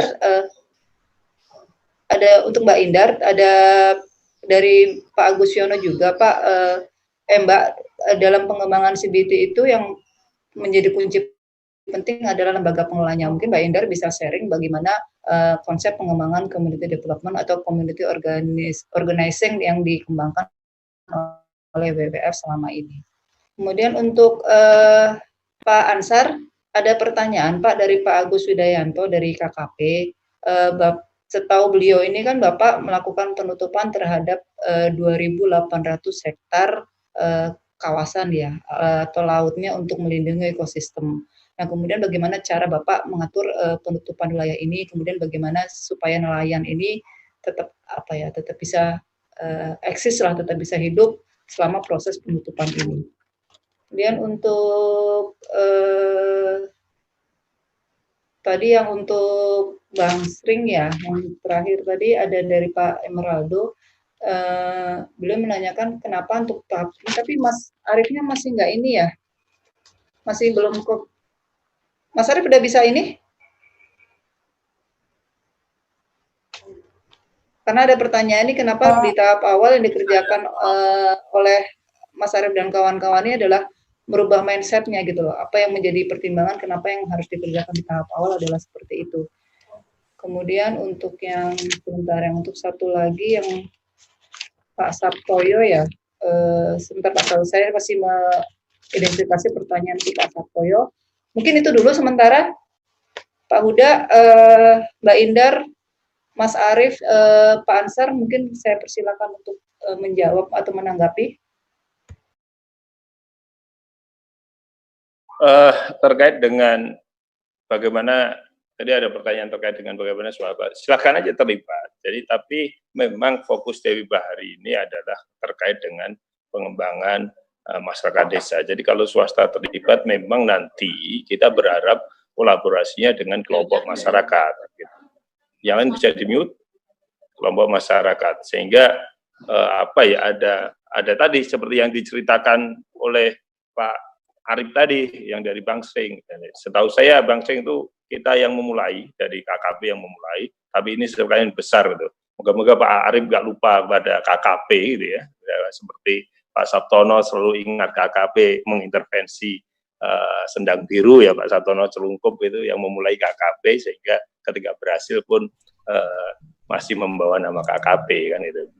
Ya mohon Pak Arif juga, kalau memang KKP ada terlibat ya, kadang kalau di seminar internasional sebutkanlah peran KKP di sana. Dan, ya, siapa tahu kita bisa pada saat kita punya forum internasional yang kita bikin atau kita mendatangkan forum internasional, kita bisa bercerita tentang keberhasilan Pak Arif dengan Bangseringnya ke teman-teman dunia internasional, sehingga masih banyak yang akan datang ke tempat Bangsering. Saya dengar Bangsering pendapatannya sudah sampai 200 juta dulu sebelum COVID per bulan, sehingga ini pasti lebih maju. KKP mungkin perannya tidak sebesar itu, tapi sejak awal kami intervensi ke program-program di sana. Nah, seperti juga yang disampaikan Pak Asyar tadi, walaupun peran kami tidak banyak, tetapi tentu saja ketika kita memulai ada hal yang berubah. Memang tidak semua yang kita intervensi dari program KKP semaju di Celungkup maupun yang ada di Bangsering gitu ya, tetapi ada perubahan besar. Ini menjawab juga bagaimana, apakah dengan intervensi fisik kemudian akan berubah? Bapak Ibu, seperti pertanyaan ada yang berubah, bagaimana non fisiknya. Jadi ketika kami punya pedoman baik di Permen maupun di Perdirjen kami terkait dengan program dari KKP, ada pasti yang salah satu disentuh adalah bagaimana memberdayakan masyarakat, bagaimana mengelola masyarakat dan memberdayakan masyarakat. Nah, proses tadi pemilihan bantuan tadi itu adalah datangnya dari masyarakat, sehingga kalau nanti kami menuntut meminta masyarakat bikin perencanaan dan lainnya, perubahan perilaku, ada dari syarat kelompok, komitmen kelompok dan lainnya, itu bagian dari perubahan perilaku, sehingga kelompok punya komitmen memperbaiki lingkungannya.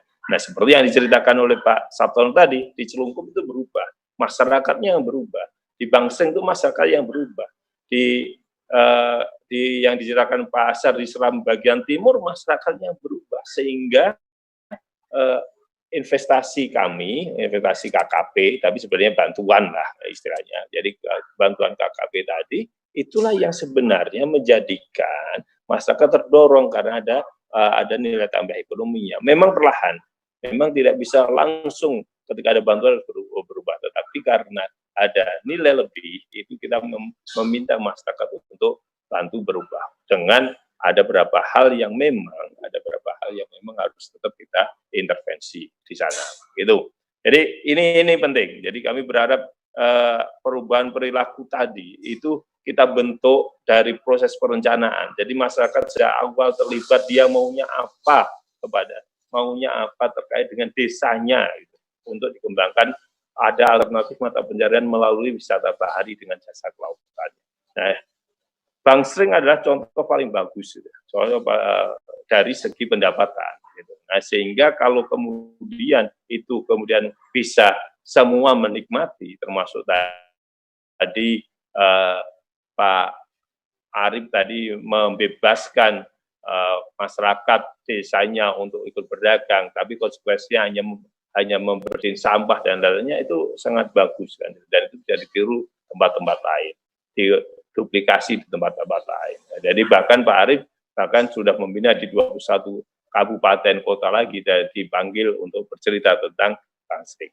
Nah, mungkin awal-awal dulu kita intervensi di Bangsering nggak begitu banyak, tapi ya itu, dampaknya adalah ketika ada kelompok masyarakat, tokoh masyarakat mau mengubah masyarakat sendiri, maka akan berubah bukan hanya perilaku, tetapi juga perubahan fisik yang lebih besar daripada yang kami intervensi. Keberadaan satu kano, dua kano tadi, itu mengubah masyarakat bagaimana dia harus membuat mangrove lebih bagus, bagaimana jalan ke arah mangrove yang besar-besar itu lebih bagus, sehingga dia tidak terganggu oleh keberadaan satwa dan yang lain dan bisa menikmati mangrove.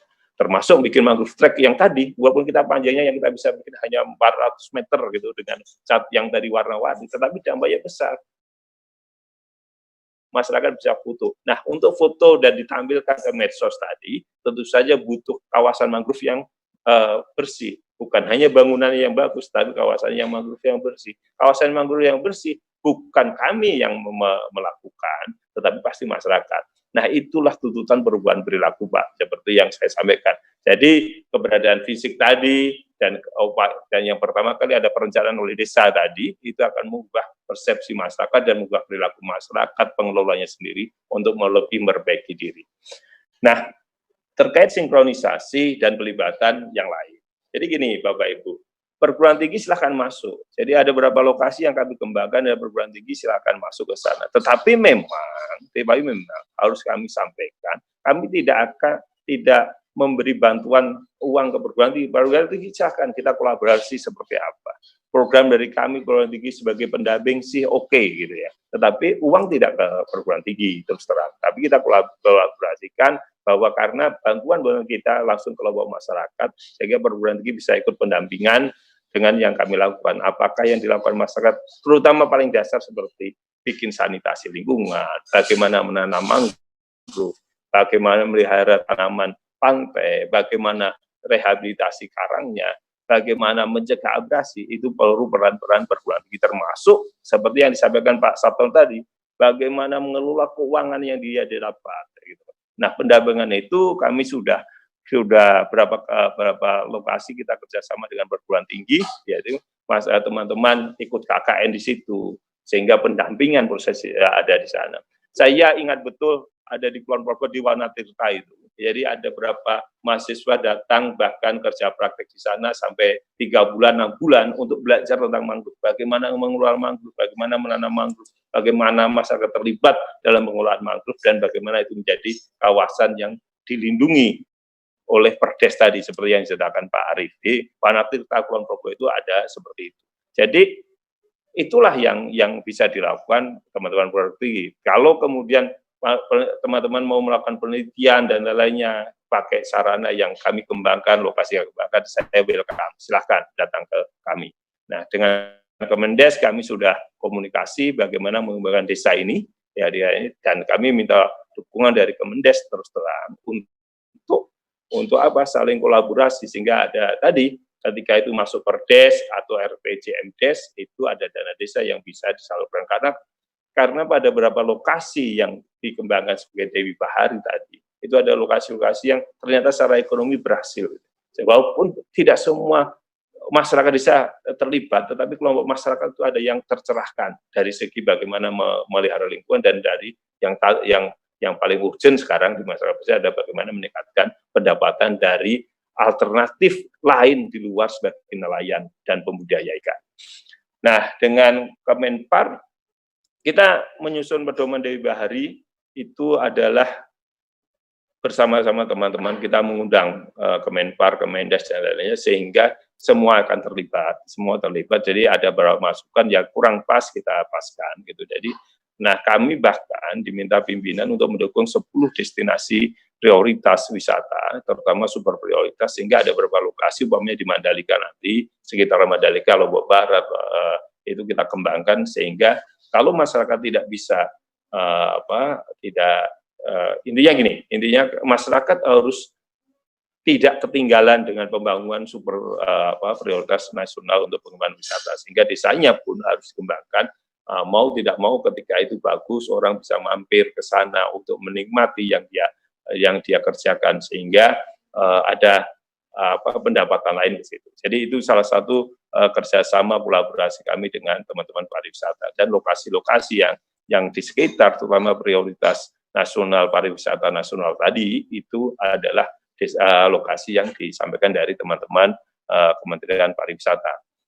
Nah, yang di Pulau Lusi, Pak Sutomo, kami intervensinya cukup banyak. Memang saat ini yang mengelola Pulau Lusi adalah teman-teman di BPSPL Denpasar, sehingga banyak hal, dan teman-teman di Direktorat Pesisir dan Hulu Kecil, saya kira kami cukup banyak di sana, sehingga itu bisa tetap berjalan. Kalau kemudian, jadi gini Bapak Ibu, kalau kami menganggap kemudian intervensi kita cukup besar, sudah dalam tahapan kita menilai kawasan itu bagus, maka lebih baik seperti yang dilakukan Pak Sabtono tadi, kembangkan program sehingga orang tetap tertarik ke sana.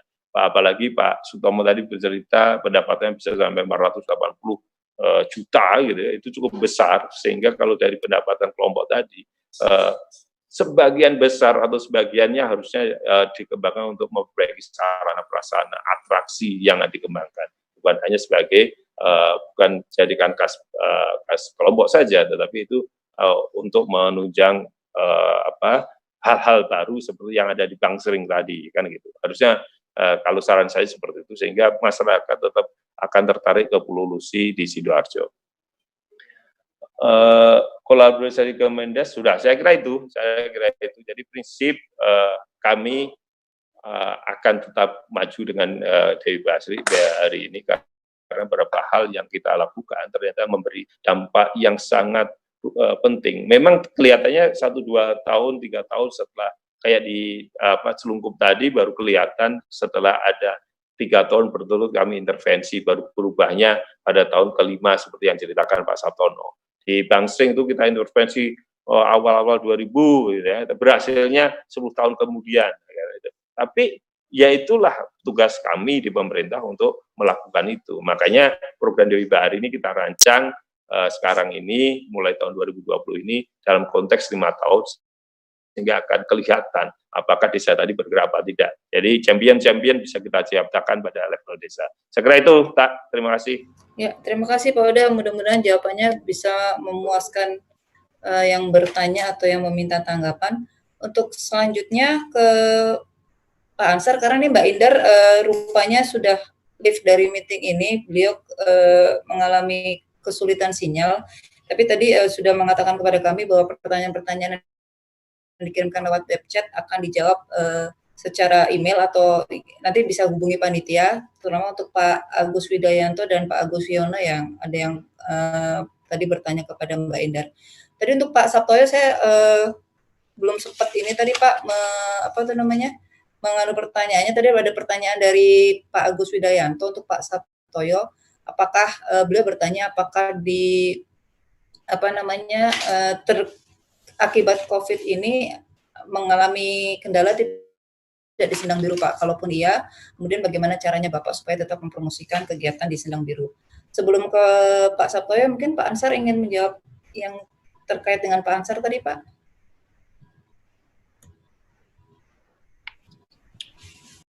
Buka puasa kali di sana. Saya ada kok Pak Ansarnya.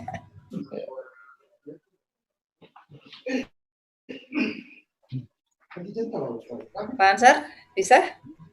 Ibu, terima kasih. Terima kasih, Bu. Saya mencoba menjawab pertanyaan dari Bapak dari KKP tadi, bahwa bagaimana cara untuk melakukan sanksi ngam itu untuk melindungi 2.800 hektar yang ada di negeri Kataloka. Perlu kami jelaskan bahwa kalau kita berbicara tentang ngam atau sanksi, itu tidak semuanya diberlakukan sanksi atau ngam. Ngam itu hanya diberlakukan khusus misalnya ngam atau sasi pada jenis ikan, misalnya ikan, dan kemudian lola yang sejak dulu itu sering diambil oleh masyarakat, sehingga raja atau penguasa adat yang ada di sana melakukan sebuah keputusan lewat musyawarah adat bersama dengan masyarakat dalam rangka untuk menaruh sasi atau ngam di tempat-tempat yang telah ditentukan.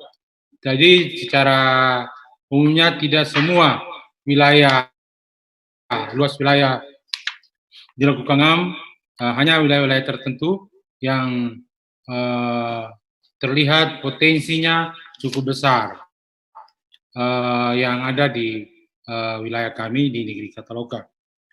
Kemudian tentunya dalam rangka meningkatkan kepentingan para nelayan, jelas bahwa melalui ngam itu semua hasil itu tentunya dalam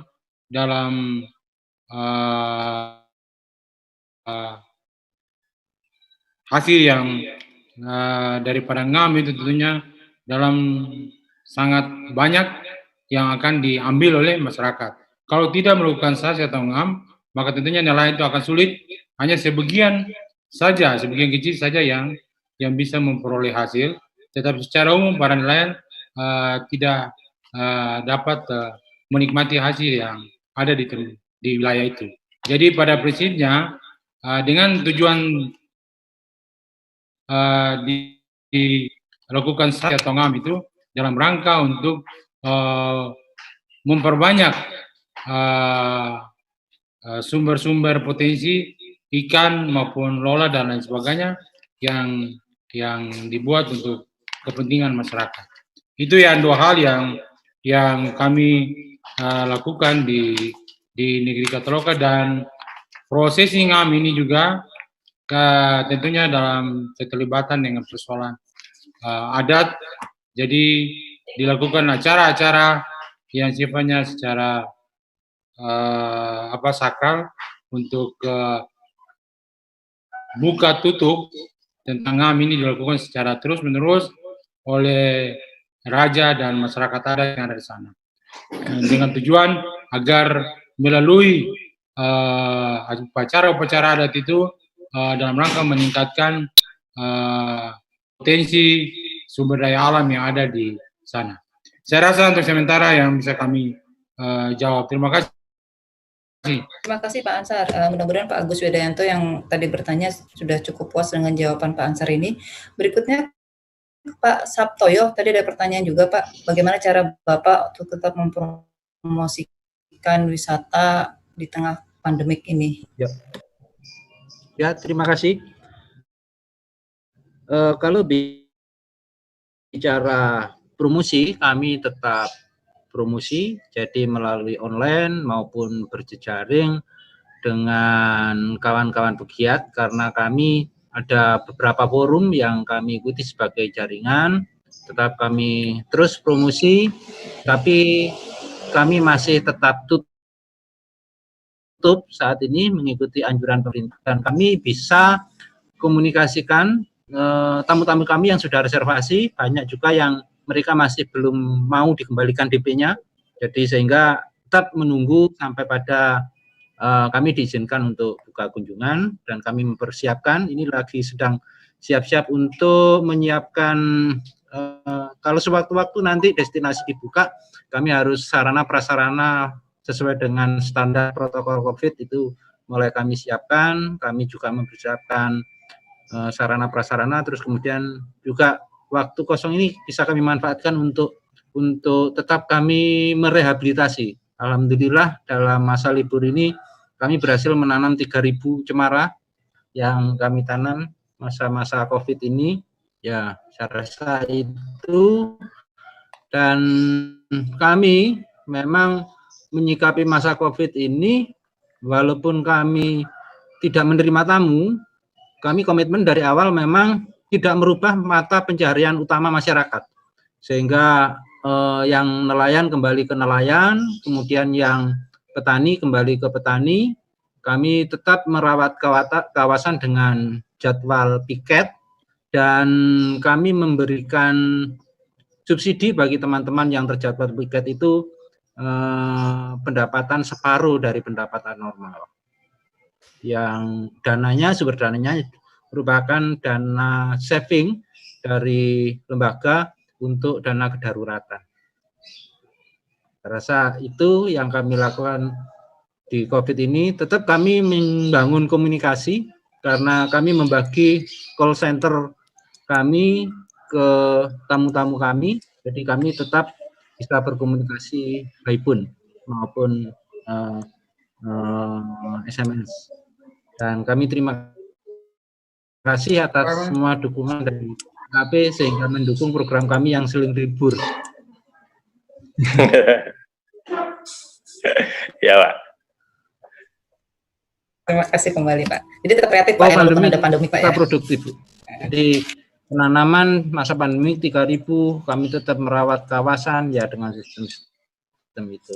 Insya Allah besok kalau nggak ada halangan kami akan membagi sembako juga kepada teman-teman yang harus berhenti beraktivitas sementara kembali ke pencaharian awalnya. Terima kasih Pak Sabto ya. Mungkin yang terakhir ini Mas Arief nih, Mas Arief. Silakan ditanggapi tadi Mas Arief. Kenapa kok Mas Arief memilih pendekatan awalnya itu adalah melakukan perubahan mindset masyarakat, dan apa yang dilakukan oleh Mas Arief untuk bisa merubah mindset itu?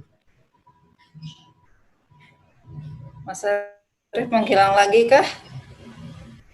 Oh, enggak. Farah, barangkali. Halo? Ya, kedengaran ya. Mas. Ya, terima kasih atas pertanyaannya. Jadi kenapa merubah mindset? Karena kami melihat bahwa mindset negatif itu sudah tertanam 3 generasi di tempat kami ya, dari tahun 60-an, dari kakek kami, bapak, orang tua, yang maksudnya terus masuk ke generasi kami. Bahkan ketika saya kuliah awal ingin melakukan perubahan di tempat kami tahun 2008, itu tidak langsung merubah mindset, tetapi bagaimana mencari bom yang ramah lingkungan. Karena yang tertanam di mindset kami itu, tanpa bom nggak mungkin menangkap ikan gitu kan, dari kecil seperti itu. Terus bagaimana mencari potasium atau cyanida yang ramah lingkungan, dan itu sudah kita cari, tidak kita temukan di mana-mana, sehingga saya komunikasi awal. Kenapa ini saya ceritakan? Karena ini tahapan yang ada di tempat kami. Saya komunikasi awal dengan teman-teman lingkungan, yaitu ketemu dengan Pilang dan Pelangi dari Jakarta maupun Bali, sehingga ditawari kegiatan perubahan mindset untuk climate change pada waktu itu tahun 2008. Sehingga 1 tahun pertama kita bersama 2 tim itu untuk merubah mindset. Nah, ternyata kita melihat mindset ini merupakan akar atau dasar dari perilaku kita. Karena kalau kita memiliki mindset yang positif, maka perilaku kita akan berpikir terus positif. Kalau kita memiliki mindset negatif, maka sebaliknya. Terus kalau kita memiliki mindset atau kepercayaan lain yang mengatakan bahwa tanpa bom nggak mungkin dapat ikan. Nah, ini kan juga sangat berbahaya. Sehingga ini yang kita garap awalnya untuk melakukan aktivitas-aktivitas kebaikan maupun aktivitas-aktivitas lingkungan. Nah, ketika merubah mindset, maka baru kegiatan-kegiatan konservasi, kegiatan-kegiatan edukasi, bahkan pengembangan menjadi pariwisata, ini baru kita lakukan. Karena ketika mindset mereka berubah, maka program-program konservasi, program-program mulia itu lebih mudah untuk disampaikan. Terus untuk Pak Huda, sekali lagi, untuk melupakan tidak buat oleh KKP, karena setiap materi pasti saya selalu menayangkan video saya nelayan yang dibuat oleh KKP, ada logo KKP dan terima kasih Mas. Itu tidak kami tidak kami tayangkan di sini karena dibatasi 15 menit. Santai aja. Nanti kita ketemu kita ngobrol. Nggak enak ini Pak Anu, karena kita ini sebenarnya adalah kelompok nelayan yang anggotanya lebih 200, sehingga pengembangan kami dalam kegiatan-kegiatan kami kita bentuk sub. Ada pengembangan awalnya adalah pengembangan pengelolaan kawasan lindung secara swadaya ya.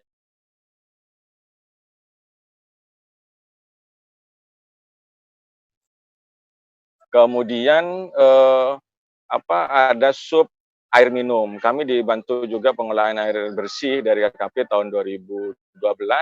maka ini juga perlu sub pengelolaan air bersih. Kita buat struktur sendiri di sana, sehingga mereka juga bisa melakukan aktivitas surat-surat sendiri. Terus ada sub edukasi yang kita sebut dengan tim Miren Education, juga ada koordinator dan yang lainnya. Ada sub usaha simpan pinjam, maupun yang terakhir adalah sub pengembangan di wisata, sehingga di sini legalitas di Dinas Pariwisata itu diminta dalam bentuk lembaga Polgarwis. Jadi saya sekali lagi saya mohon maaf ini Pak Uda sama teman-teman KKP semua, bukan kami untuk melupakan, tidak, tapi selalu yang kami sampaikan adalah saya nelayan. Bisa dicek di beberapa video kami, liputan-liputan televisi yang ada di tempat kami, bahwa selalu saya menceritakan adalah saya nelayan. Ketika saya nelayan, baik termasuk di Amerika, termasuk ketika saya harus paparan di NOAA, termasuk saya harus paparan di WWF di Washington, saya selalu menyebut I am fisherman. Dan ketika berbicara nelayan tentunya ini tidak lepas dari waktu itu Bu Susi ya, sebagai menteri, dan mereka selalu bangga saya salut dengan Bu Susi pada waktu itu. Jadi itu mungkin yang sedikit saya bisa sampaikan Pak Uda. Sekali lagi saya mohon maaf, bukan dalam rangka ini, tapi ada hal-hal memang yang harus sedikit ditonjolkan, kami sesuaikan dengan kementerian masing-masing, termasuk ketika kami harus di Kemenpora, maka sisi kepemudaan yang harus sedikit kami program pemuda pelopor. Jadi mungkin itu, sekali lagi saya ucapkan terima kasih atas kesempatan untuk sharing tentunya, dan ilmu, pandu arahan, binaan yang selama ini dilakukan oleh seluruh stakeholder terkait, baik dari KKP, DKP Prof maupun Dinas Perikanan Kabupaten Bandung. Jadi mungkin itu. Mohon maaf Pak Uda, Bu Santi juga. Siap. Santai aja Pak. Ya, makasih ya Mas Arief ya. Baik Bapak Ibu, karena di jam saya sudah menunjukkan jam 16.47, saya pikir kita cukupkan sampai di sini saja diskusi kita ya, karena kalau kita buka lagi jangan-jangan nanti sampai terawih nggak selesai ini. Sekali lagi edisi kedua. Itu Mbak Santi katanya perlu edisi kedua nih Mbak Santi. Enggar? Boleh nanti. Kayaknya to be continued judulnya Mbak. Iya, mungkin memang teman-teman belum banyak tahu terkait dengan program Dewi Bahari dan selama ini keberhasilannya seperti apa, tantangannya seperti apa, lebih jauh nanti kita sharing Pak, boleh nanti kita coba sesi selanjutnya. Oke Mbak Santi, mengingat waktu sudah cukup sore, saya akhiri diskusi pada sore hari ini. Sekali lagi saya ucapkan terima kasih atas kehadiran dan partisipasi aktif dari Bapak Ibu semua, terutama untuk para narasumber ini, ada Pak Ansar, Pak Huda, kemudian Mbak Indar yang sudah live ya, ada Pak Sabtoyo, Mas Arief. Saya yakin bahwa apa yang disampaikan sharing ini sangat berguna dan bisa bahkan mungkin bisa kita aplikasikan atau kita jadi bahan pembelajaran untuk teman-teman yang ada di lokasi lain, karena saya lihat peserta pada hari ini dari Indonesia, mulai dari barat sampai ke timur nih ada semua, NTT, Lombok dan segala macam, mungkin bisa mengambil pembelajaran dari apa yang sudah disampaikan oleh 5 pemateri kita. Mudah-mudahan yang kita diskusikan pada sore ini membawa manfaat dan berkah buat kita semua. Sekali lagi saya ucapkan terima kasih. Mohon maaf kalau saya selaku moderator ada yang kurang atau salah. Mungkin Pak Huda sebelum ini ada yang ingin disampaikan sebelum ditutup Pak Huda? Ya, terima kasih. Ada beberapa pertanyaan yang terkait dengan bagaimana kami mengajukan agar desa kami masuk program Dewi Bahari. Bapak Ibu, tadi ada tayangan saya, ada tabel. Jadi kalau pengusulan desa itu seperti apa, dari desa ke Kepala Dinas Kelautan Perikanan baru dikirim ke kami, atau silahkan aja langsung dikirim ke kami, itu ada. Kalau desa yang sudah pernah mendapat program dari kami, nanti kirim juga ke kami, sehingga kami bisa evaluasi, kami intervensi pada tahapan seperti apa. Jadi saya kira itu, jadi kayak di Waisor, Ibu Fani di Waisor, dan siapa tadi, Bapak Ibu yang ada di mana, sebentar, yang ada di Banda Neira, Pak. Banda Neira, Bapak yang ada di Banda Neira, ada yang Sidoarjo, ada dari Sidoarjo, dari Bali, Pak. Bali. Provinsi Pak Cesar itu, Pak, Pak Cesar. Silakan. Siap. Ya, silakan ajukan. Tapi Jabar kan? program kami terbatas ya. Ya di KW Jabar program kami terbatas. Jadi intervensi kami terbatas sehingga akan kami pilih sesuai kriteria yang ada di panduannya. Jadi Bapak Ibu silakan kirim aja ke kami melalui Dinas Kelautan dan Perikanan dan kami coba nanti evaluasi. Kalau tidak bisa tahun ini, kita tahun depan kita coba kalau anggarannya ada kita coba pilih lokasi-lokasi yang menurut kriteria yang sudah kami tetapkan. Karena kriterianya ada di Perdirjen dan di Permen KP sehingga paduannya akan ke sana. Segera itu sehingga kami berharap kalaupun kami belum bisa intervensi, nanti kami coba buat jaringan kerjasama dengan terkait ada program dengan desa pangan tadi, ada lagi nanti bangunan instalasi di laut sehingga ada desa yang memang tinggalnya ada di laut itu bagaimana desa itu memang layak untuk dihuni dan lain-lainnya nanti kita masuk di sana. Nah prinsipnya ke sana. Nah, tahun depan mungkin kita ada program besar, tapi kita lihatlah nanti. Yang penting Bapak Ibu nanti kalau ada pedoman Bapak Ibu komunikasi dengan teman-teman di Direktorat Jasa Kelautan, silakan melalui email, melalui komunikasi ada Facebook, ada Twitter, ada Instagram, ada Yahoo, ada kontak person masing-masing, sampaikan ke email yang ada, sehingga Bapak Ibu nanti apa yang dibutuhkan, persyaratan yang kita ini kan kita bisa bagi, pedoman dan yang lain-lainnya. Saya kira itu, Bu Ita, terima kasih atas waktunya. Selamat berbuka puasa bagi yang berbuka puasa. Sampai jumpa di lain kesempatan, nanti Mbak Santi bikin acara lagi. Terima kasih semuanya. Assalamualaikum warahmatullahi wabarakatuh. Semuanya. Mbak Santi sudah ada yang mau disampaikan kan? Sebentar sedikit aja. 1 menit ya Mbak Santi.